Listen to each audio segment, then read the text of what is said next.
Alô você! Alô meu concursando de todo o Brasil, Amapá, Macapá, Roraima, São Paulo, Rio de Janeiro, Tefé, você que está em qualquer lugar do Brasil estudando comigo aqui. Vamos continuar a teoria do ato administrativo, porque eu costumo dizer, toda vez que a gente tem a oportunidade de mudar a tua vida, é lindo demais. Tudo bem, as matérias são complicadas, são difíceis, por vezes são cansativas, mas é assim que você vai conseguir chegar onde eu estou, onde o Daniel está, onde os outros professores que dão aula para vocês estão. Nós somos servidores públicos o quê? Federais. E passamos em vários concursos, mas sempre através do esforço. Então abraça essa ideia e vamos que vamos. Fé, força, respira, que vai dar certo. Sempre dá certo se você tiver o quê? Vontade. E antes de começar essa aula eu vou deixar uma frase para você. Olha só, presta atenção nessa frase. O seu sucesso é diretamente proporcional ao esforço que você despreende para uma finalidade comum. E é isso que a gente está fazendo aqui, né? Se esforçando para poder garantir a nossa estabilidade no serviço público. Então vem para cá, olha só. O que eu estou trabalhando para você? Depois desse gás gostoso aí que eu dei, né? É um gás bacana, você acorda, lavou o rosto, tomou um café. Vamos trabalhar agora a teoria dos motivos determinantes. Pessoal, essa teoria dos motivos determinantes aqui é uma conversa fiada, isso é fácil demais de entender. Olha só. A teoria dos motivos determinantes está dentro dos elementos, mas mais principalmente dentro do elemento motivo do ato discricionário. Para que eu refiz o esqueminha para você? Só para você lembrar que os três primeiros elementos, competência, finalidade e forma, obrigatoriamente são o quê? Vinculados. Para você lembrar que o motivo e o objeto, ele é o cerne que separa entre um ato vinculado e o ato discricionário. Só que eu vou trabalhar o quê? O ato discricionário. O ato vinculado agora não interessa para mim. Olha o que diz o ato discricionário na regra. Vamos refazer o esqueminha da remoção. Que eu falei para você que a remoção é um ato tipicamente discricionário. Imagine que o servidor está dentro de um órgão. Imagine que existem dois órgãos menores. Exemplo que eu dei para você, Departamento de Polícia Federal. Imagina que o cara está no RJ, no Rio de Janeiro, e ele vai ser removido para São Paulo. 1, 2, 3 servidores. Chega uma ordem vindo direto lá de cima, determinando que você remova o servidor, qualquer um dos servidores, não precisa ser o 3 não, daqui para São Paulo. Você que é o chefe fala o seguinte: eu tenho competência, finalidade pública, forma escrita, o objeto é remoção e eu não preciso motivar o porquê que eu estou mandando do 3. Agora, Evandro, por que você está mandando o 3 e não está mandando o 2 ou 1? Porque um ato é discricionário, tanto faz. Eu estou usando uma coisa chamada conveniência e oportunidade. Eu alego que eu estou usando a legalidade, impessoalidade, moralidade, publicidade e eficiência, que é o LIMP, que é do artigo 37, caput da Constituição, mais a razoabilidade e a proporcionalidade, que eu falei para vocês que são chamados os princípios da proibição de excesso.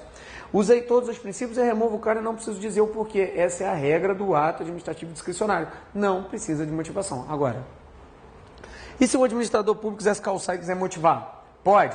Pode. Mas se ele motivar, ele disser o motivo, ele fica preso, obrigado a cumprir os motivos iniciais que ele declarou no ato. Exemplo, imagina o seguinte, eu vou dar o exemplo do chefe A e o exemplo do chefe B. O chefe A fez exatamente o que eu falei no início. O que o chefe A fez? O chefe A recebeu uma ordem de Brasília, removeu o servidor 3 para São Paulo e não disse o motivo. Ele só alegou o seguinte: eu tenho competência, finalidade e forma, não vou falar o motivo, o objeto é remoção, porque o ato é discricionário, eu respeitei os princípios. Chega aqui na frente, o servidor A encontra o seguinte: pô, na delegacia tem 10, o efetivo tem que dizer que tem 8, tem mais gente do que precisa, eu sou o 11º. Não pode dizer nada, simplesmente está removido. Poder discricionário, não tem motivação naquilo ali. Agora, imagina um exemplo B. O B fez o seguinte: o B não precisava, mas resolveu motivar. Pode? Pode, se ele quiser. Aí ele fez o seguinte: ó, a competência é minha, finalidade é pública, forma é escrita, e eu vou motivar o ato. Eu vou dizer o seguinte: eu vou dizer que eu estou removendo o servidor 3 por falta de efetivo. Então ele deu um motivo. Qual foi o motivo que ele determinou? Falta de efetivo. Meu povo, ele está preso a esse motivo. Obrigatoriamente o motivo tem que existir. Aí remove o servidor 3, chega lá, o servidor dá de cara com esse cenário aqui. Sou o 11º,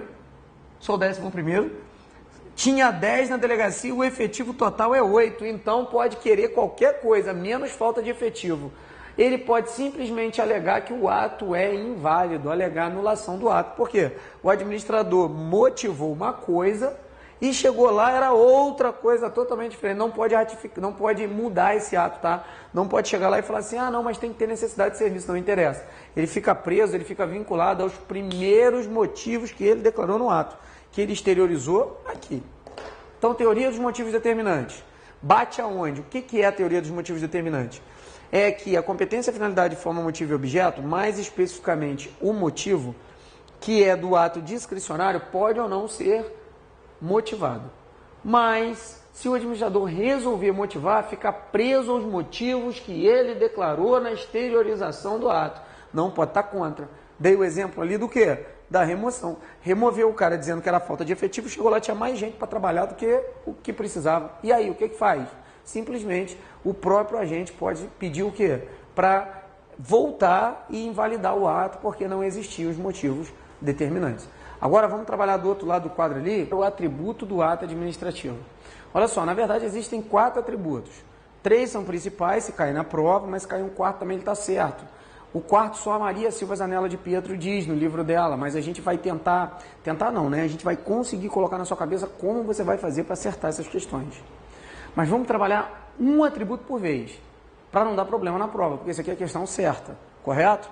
O primeiro atributo que eu vou trabalhar para vocês do ato é a presunção de legitimidade. Vamos entender aqui, olha só. Aqui tem alguns critérios e depois eu vou dar os exemplos. Primeira coisa, a presunção de legitimidade, a gente vai trabalhar através da teoria da aparência. Os atos aparentam legais, mas essa presunção de legitimidade, ou seja, a presunção de os atos nascem legais, essa presunção é relativa. Ou seja, na tua prova pode vir trazendo iuris tantum, que é a mesma coisa que ser relativo. Aqui ocorre também o ônus da inversão da prova. O que é o ônus da inversão da prova? O que ela é ser relativo? O que é a teoria da aparência? Diz o seguinte, que o ato administrativo pode nascer com ideia, ele parece a olhos vistos que ele está com ilegalidade, mas não é você que vai dizer isso. A ilegalidade tem que vir do Poder Judiciário ou da própria administração que tem que declarar o ato nulo. Como é que funciona isso? Imagina a seguinte situação hipotética. Imagina que você que está em casa está respondendo o PAD. Ó, eu sei que tem várias meninas do meu Brasil aí que estão vendo aula também, mas agora a gente vai trabalhar esse exemplo para os meninos. Olha, eu vou até colocar o nome. Imagina que você é o Eduardo que está em casa. Eduardo, que eu vi que tem lá no cadastro, lá tem uns 20 Eduardo que estão matriculados, tem até mais, uns 30 Eduardo matriculados. Então é vocês mesmos, Eduardos da vida, que estão aí do outro lado, sentado, assistindo a minha aula e me achando o máximo. Cuidado, hein, Eduardo, cuidado para não me achar o máximo, porque senão isso aí passa para outro nível, isso aí não faz parte de mim não, hein. Mas imagina só, Eduardo, você que está em casa, você responde um PAD. O PAD, você viu que existe, a comissão é formada por 3 servidores, o quê? De caráter estáveis. Aí você está trabalhando na repartição, primeiro componente da sua comissão de PAD é aquela namoradinha que você teve no primeiro grau. Sabe aquela namoradinha que você batia nela, judiava dela, chamava ela de um monte de nome? Então, tá ela lá trabalhando com você, é a sua primeira comissão de PAD. Segunda, aquela namoradinha que você teve no segundo grau. Aí essa época você não sabia se você ia para trás ou ia para frente, largou ela e arrumou um namorado. Mas logo depois você se consertou, falou, opa, essa daí não é minha vida, não tem problema. Chegou aqui o terceiro, foi aquela namorada que você arrumou no terceiro grau, você estava na faculdade já. Aí você disse assim, pô, não quero casar. E ela também não queria te largar. O que você fez? Pegou o contra-cheque, pegou o cartão de crédito dela e detonou ela. Caramba, você tem 3 pessoas que te amam na sua comissão do PAD. Olha que coisa interessante. Ô, meu Deus, dá para acontecer isso, Evandro? Dá para acontecer sim, meu filho. Aí acontece o seguinte, você comete uma falta passiva de advertência, lá do artigo 116 da 8.112 de 90. Você quebrou um dos deveres que deveria fazer, passivo de advertência, tranquilo, você sabe o máximo que vai sair a advertência. Não me pergunta como, Eduardo, mas sai lá do seu PAD, dessa comissão, uma orientação para o quê? Demitir você. Olha que interessante, olha só. A própria lei diz que o ato que você cometeu é de advertência. E elas arrumaram um jeito de orientar a sua demissão. A pessoa que era competente para demitir simplesmente chegou e fez o quê? Puf, botou você na rua, demitiu você. A princípio, o ato parece ilegal, mas não interessa. Nasceu a demissão, mesmo ela sendo contrária às provas nos autos, ou seja, parecendo ser ilegal, mas todo ato da administração pública nasce com a teoria da aparência, ou seja, pressupõe-se legais os atos da administração pública. A administração pública está aqui, ela solta o ato. Não é ela que tem que provar que o ato é legal, não. Ela solta o ato, você que é o administrado, você já está demitido.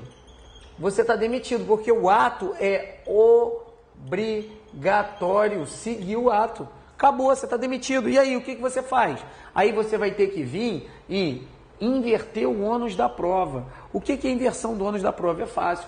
A administração solta o ato e ela não precisa provar que o ato é legal. Mas você, que é o administrado, que recebeu obrigatoriamente aquele ato, vai ter que tentar fazer o quê? Inverter, e você vai ter que tentar provar que o ato é ilegal. Ou seja, não é a administração que tem que provar que o ato é legal.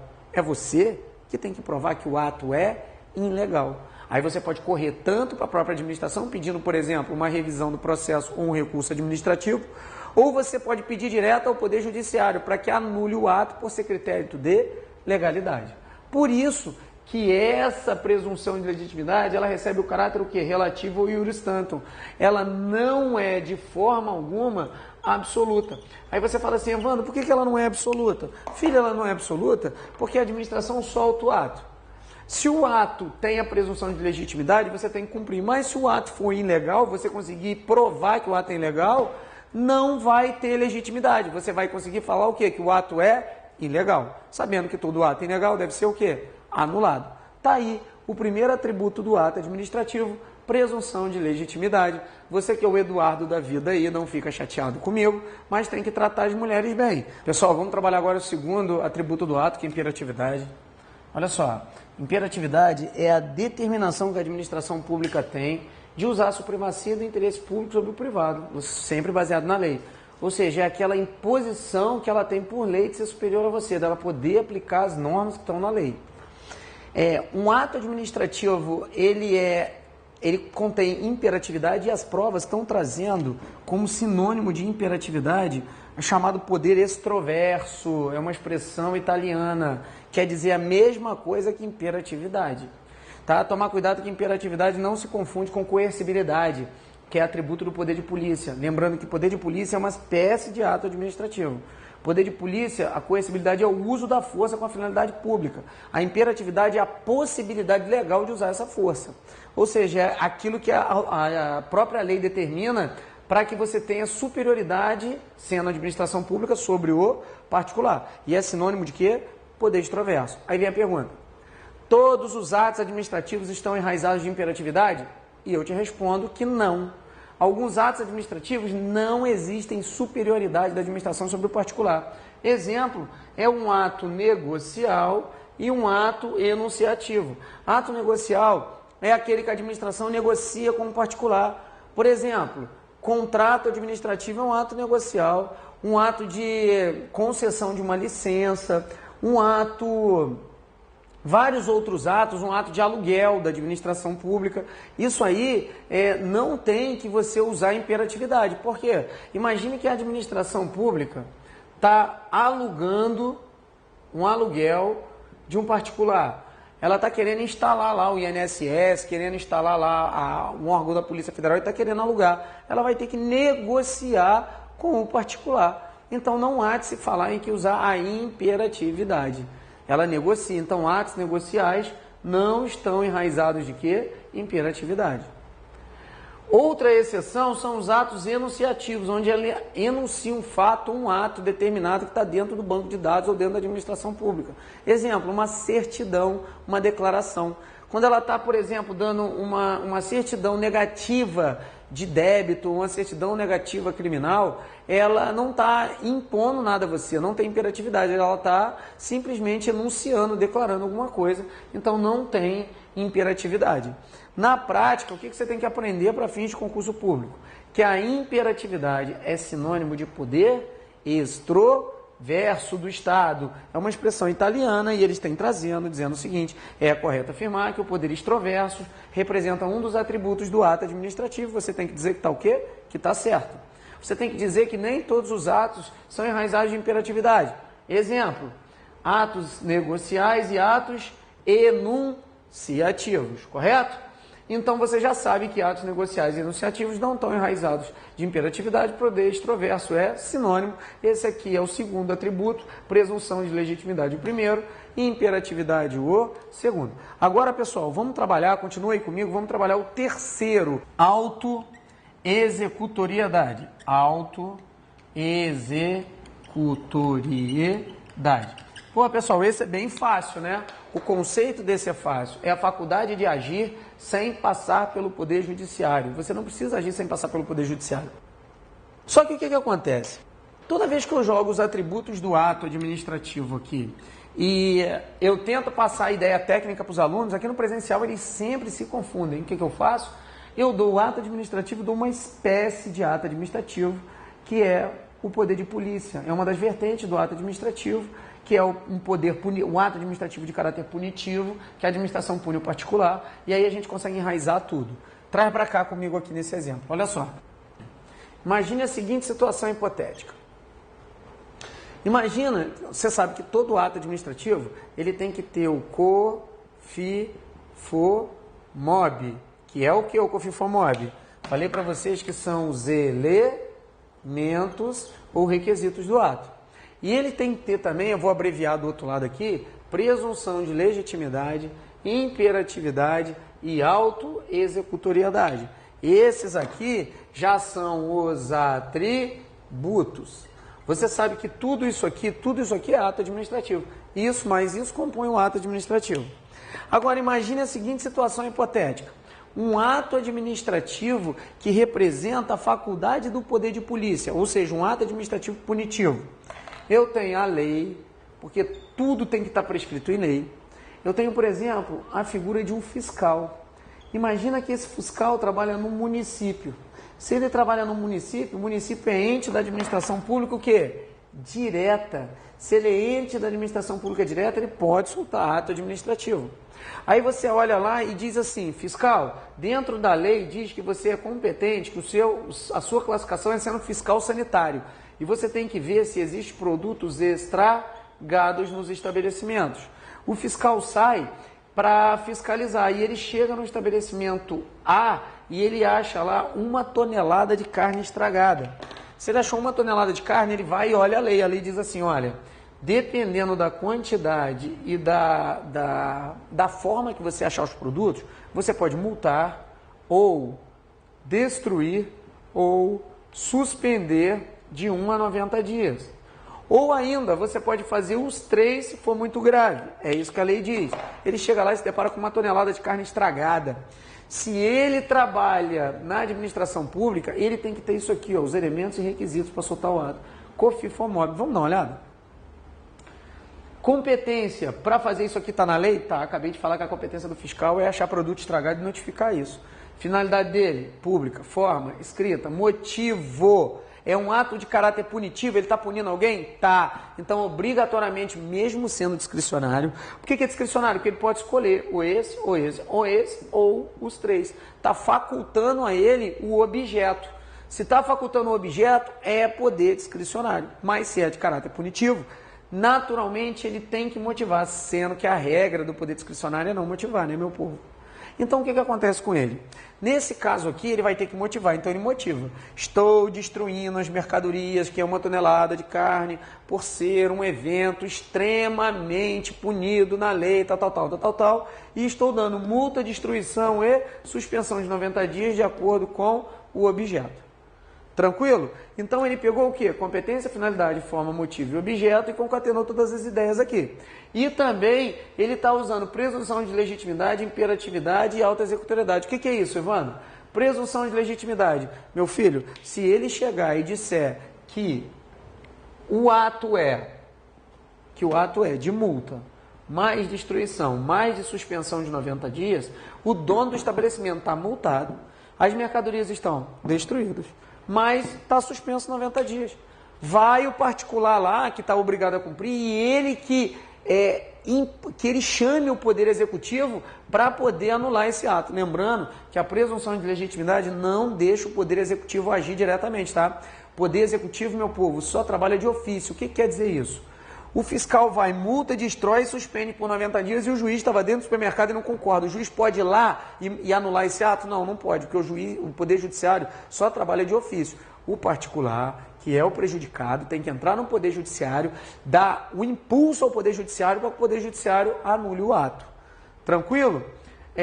Imperatividade. Você já sabe que ele usou a imperatividade, que é a força determinada por lei para poder fazer isso tudo. E autoexecutoriedade. Eu pergunto para você, o fiscal tem que parar isso aqui, multar, esperar, ir lá no Poder Judiciário e pedir ao juiz para destruir e um mandado de busca e apreensão para pegar tudo e suspender por 90 dias, ou ele faz tudo sem passar pelo Poder Judiciário?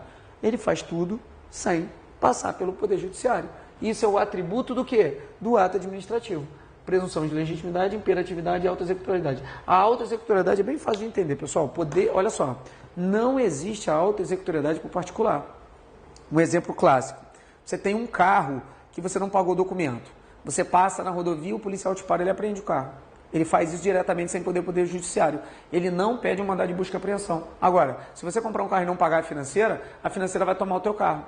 Ela toma o teu carro, mas ela não toma o teu carro diretamente.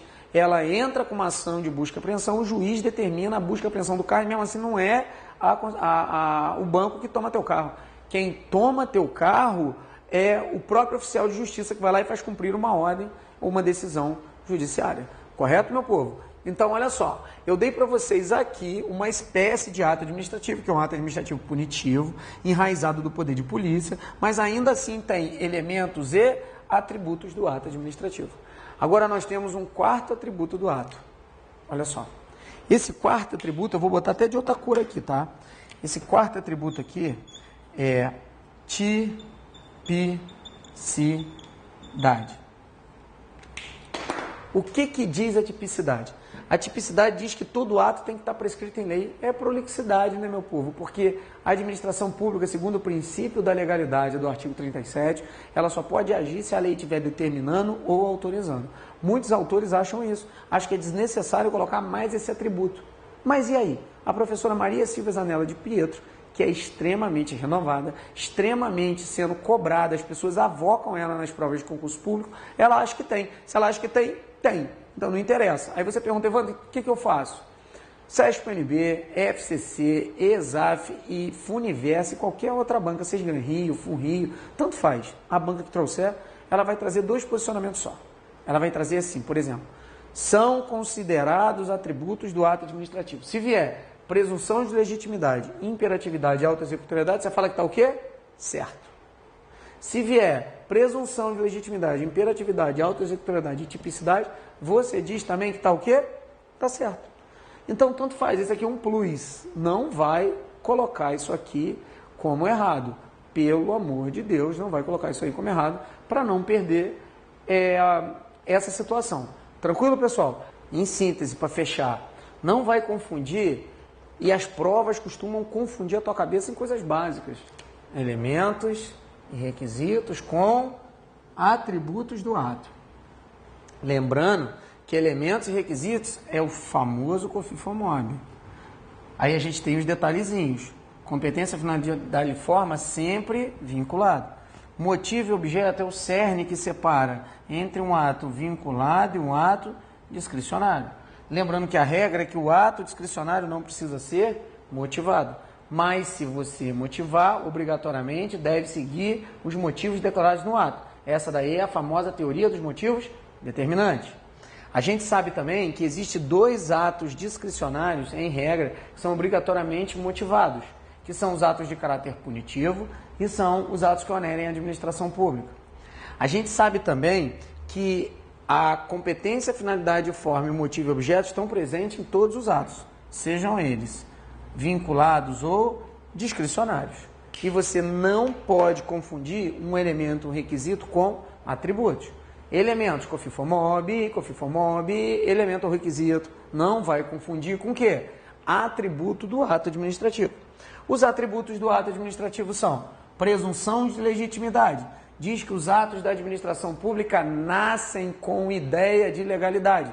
Não é a administração que tem que provar que o ato é ilegal. É você que tem que ir e provar que o ato é ilegal. A administração não tem que falar se o ato é legal ou ilegal. Ela simplesmente solta o ato e gera obrigatoriedade para você executar o ato. Aí você é obrigado a absorver o ato. Absorver o ato, se sentir injustiçado, pede ao Poder Judiciário.